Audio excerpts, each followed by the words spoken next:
Does installing this mod on your Logitech wheel make it quieter? Well, here's your answer.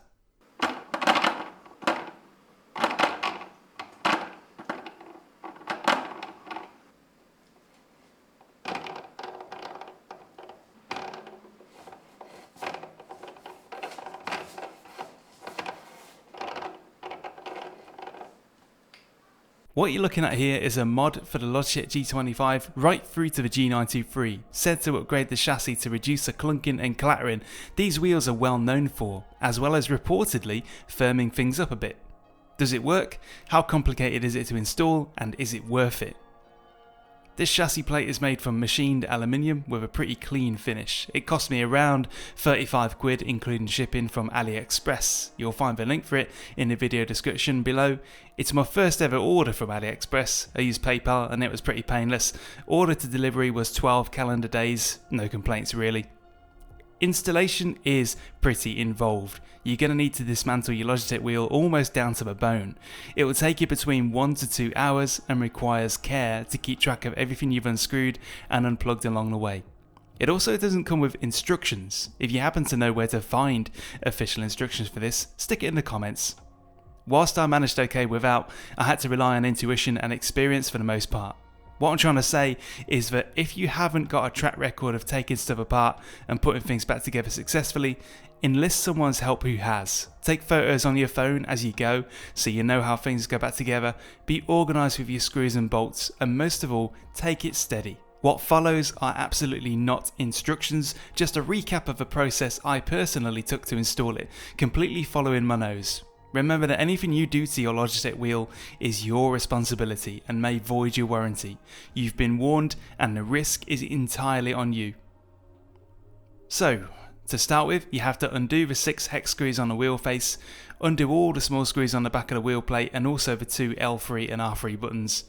Pull the wheel and faceplate away carefully, disconnecting the cable from the wheel board. Then you have to undo the 3 big screws from the spline that hold the wheel backing on and remove that. Undo the 6 screws from the underside of the base so you can take the cover off.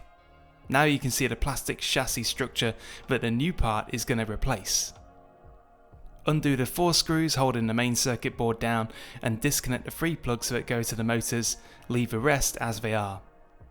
Undo the screws holding the plate that the circuit board was connected to and manoeuvre that out. Undo the 4 black screws on the underside of the base near the front. There's 2 either side which hold the chassis to the case. Now that big plastic chassis along with the motors should be loose and you can manoeuvre it free. Disconnect the cable connecting it to the circuit board. Undo the 6 or so screws holding the metal plate to the plastic chassis and they should separate. Push the steering shaft out from the plastic chassis. It should come out without a fight, complete with a bearing and everything in one piece.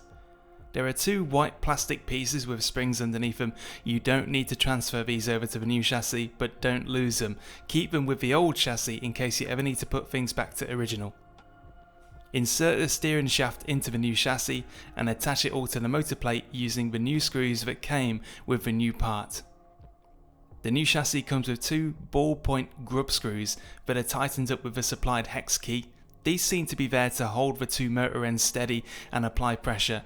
I basically tightened them up to about finger tightness whilst I spun the centre shaft just to gauge when it was starting to make contact. If you do these up too tightly, they cause added resistance on the steering wheel, making it harder to turn, which I assume should be avoided. But if you leave them too loose, they might not do anything and the motors might still rattle. In the absence of instructions, I just have to guess, really. You tighten the nut to secure it at the tightness you set it to stop it unwinding or loosening by itself. Move the chassis back into position ready for refitment, but remember one important thing. The camera can't see it here, but there's a toothed rack that goes underneath the steering shaft and engages the gear on that shaft, which at the very least serves as the hard stop at the maximum rotation either side. Make sure that rack is perfectly in the centre and make sure that the steering itself is perfectly centred straight up. To do this, I stuck the steering wheel backing on so I could tell whether the wheel was centred and pointing straight up. So long as that and the rack are perfectly centred, then you should be good. If you don't do this bit properly, I can imagine you'll end up with a wheel that's totally off centre, and if you've put it all back together again before finding that out, I can't imagine anything more enraging, so take special note here. Once I had it all centered, I gave the wheel a full lock-to-lock rotation to make sure it seemed as normal. From here it's a case of putting everything back together and reconnecting cables in the order they all came off, and hoping you've done a decent job of it. The methodology for the sound test was simple. Load up BeamNG Drive, find some scattered rocks and drive into them at full pelt repeatedly.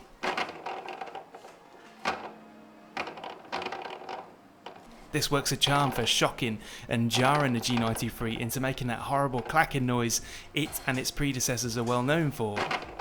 The audio was recorded by tagging a wireless Rode microphone onto the cable so that it was close by but wouldn't be picking up sound conducted through the rig itself, and the levels are fixed between the before and after, ensuring the difference is actually audible.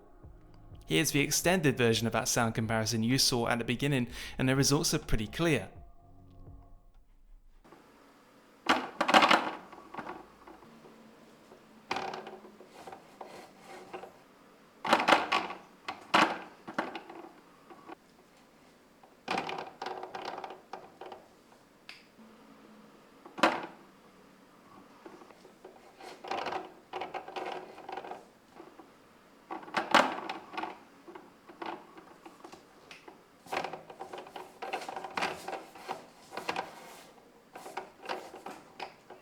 My verdict is as such.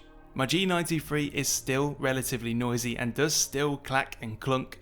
It has by no means transformed into a quiet wheel all of a sudden, but those clacks and clunks are much lower in volume and intensity. You can hear the difference for yourself in that comparison. I think I imagined or hoped for a more drastic reduction, but it nonetheless really takes the edge off the big shocks, and it doesn't sound so hollow and plasticky. These wheels are so noisy to start with that almost anything that cushions the sound is very welcome to everyone that uses them daily. A few reviews and feedbacks from other users report their wheels feeling much more rigid, less wobbly after replacing this chassis. I didn't really notice a major difference in that respect, but this G923 is quite new.